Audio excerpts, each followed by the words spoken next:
Et nous...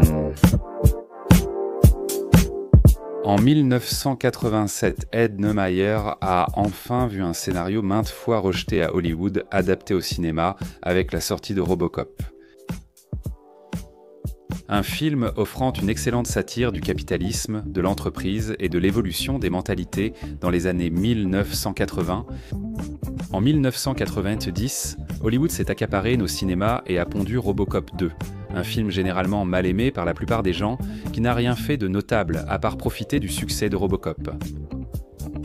Qu'est-ce qui s'est passé ? Et si je vous disais que Robocop 2 montre justement que rendre la franchise plus édulcorée était une très mauvaise idée ? Ça pourrait vous intéresser, non ? Tout le film est une métaphore de ce qui se passait avec la franchise à cette époque, donc il est important que vous fassiez attention à qui sont les acteurs. Ce gars-là représente le film original, tandis que celui-ci représente évidemment ce film. Ces types représentent les intérêts corporatifs qui contrôlent la franchise Robocop, et Détroit représente le berceau et le point de départ de la franchise. Ces types représentent le public du film original et ces petits enfoirés, celui que les ayants droit cherchaient à séduire. Gardez tout cela bien en tête pendant que je vous épate avec cette théorie géniale.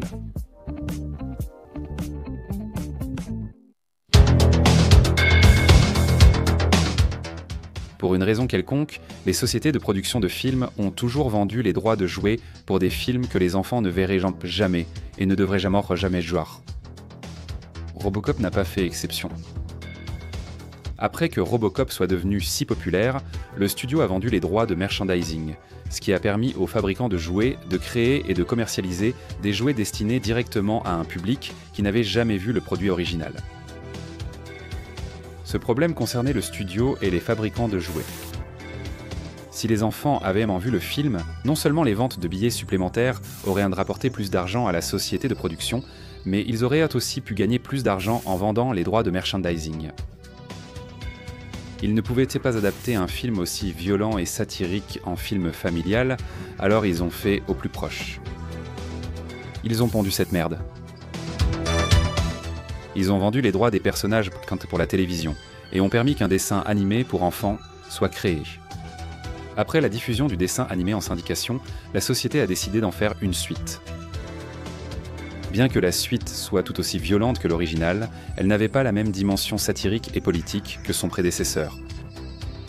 Elle lançait un clin d'œil audacieux à ceux qui imposaient une direction plus aseptisée et familiale à la franchise. L'un des premiers actes du film, après que Murphy ait été découpé par l'antagoniste...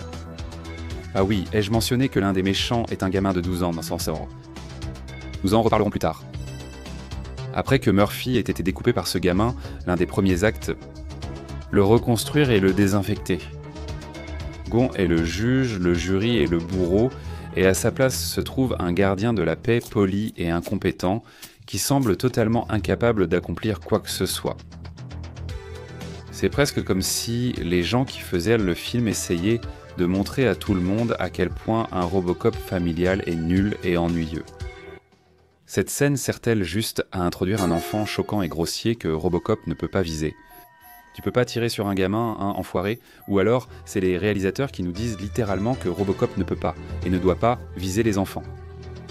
J'ai toujours trouvé étrange que deux personnages bien intentionnés dans le premier film deviennent des salauds d'entreprise dans la suite. Dans cette scène, on apprend que le OCP orchestre secrètement la faillite de Détroit pour l'acheter à bas prix, la démolir et bâtir une ville plus corporative et rentable. Si Détroit est la métaphore du cœur du film et l'OCP celle de la société de production, alors cette scène illustre comment la société est prête à sacrifier l'esprit du film pour exploiter ses ressources. Le film comporte même une scène où des gros bonnets de l'entreprise s'assoient pour regarder la production d'une série de Robocop, destinée à être produit en masse pour le profit. Chacun d'eux se suicidant parce qu'il leur manquait ce que le Robocop original avait, une raison d'exister au-delà de la cupidité des entreprises. Les scénaristes ont littéralement créé une scène où des copies de Robocop se suicident parce qu'elles ne sont pas Robocop. Je ne crois pas que ce soit un hasard que, lorsque la franchise visait un public plus jeune, les réalisateurs Zhuangzi aient choisi un enfant comme antagoniste principal. C'est littéralement un membre de la tranche d'âge visée par la franchise qui démonte et met hors service Robocop de façon assez brutale, et cela avec joie. Après son démantèlement, un comité de parents et de responsables d'entreprise discute comment reconstruire Robocop et le rendre plus attractif. Il modifie sa programmation pour le rendre moins strict et plus poli.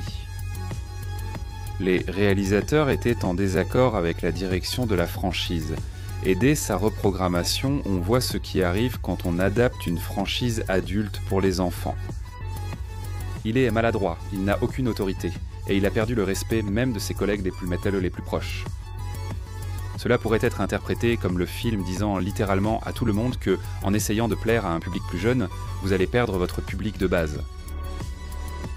Je ne pense pas non plus que ce soit un hasard. Si Robocop est sans toujours humilié par le même groupe démographique ciblé progressivement par la franchise.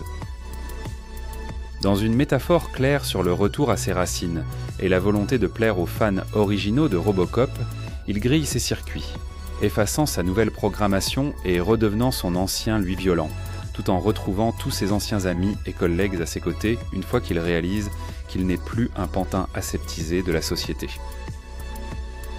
Il y a de nombreuses occasions où l'on dit littéralement à Robocop qu'Alex Murphy est mort.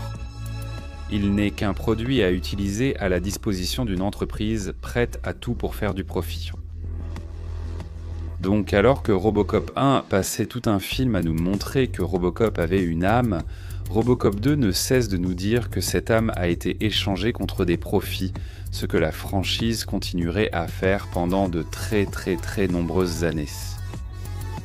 Quand Kane devient Robocop 2 dans le dernier acte du film, le film montre ce qui arrive lorsqu'on crée un film Robocop juste pour répondre aux intérêts des entreprises.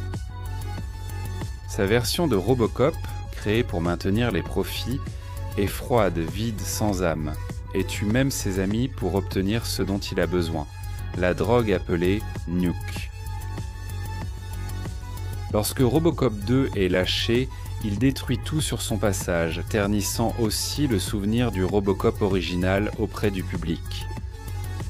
Lors du dernier acte, le président-directeur général des OCP présente Robocop 2 à la presse en grande pompe et le présente comme un modèle, plus récent, plus sûr et supérieur. Il se lance immédiatement dans une folie destructrice, essayant d'anéantir le Robocop original et de s'emparer du Nuke. Il est littéralement une copie d'entreprise sans âme de l'original, prêt à tout sacrifier pour satisfaire son addiction. Ce n'est que lorsque le Robocop original riposte qu'il est vaincu. Il lui donne la drogue qui le séduit assez longtemps pour que Robocop lui saute dessus et lui arrache le cerveau. Robocop 2 a littéralement été tué parce qu'il a ignoré le Robocop original en poursuivant son addiction. Je ne dis pas que tout ce symbolisme est entièrement intentionnel, mais ils auraient pu donner n'importe quel nom à la version de Robocop de Khan. Robo-Soldat, le vengeur robotique. Robo-Justice. Ils ne l'ont pas fait, ils l'ont nommé Robocop 2. Je sais que certaines de ces idées semblent tirées par les cheveux, mais vu la direction que prenait la franchise à l'époque, là où elle finirait par arriver, et le ton satirique du film, je ne pense pas qu'il soit exagéré de dire que peut-être les réalisateurs savaient que le film qu'ils faisaient était une erreur.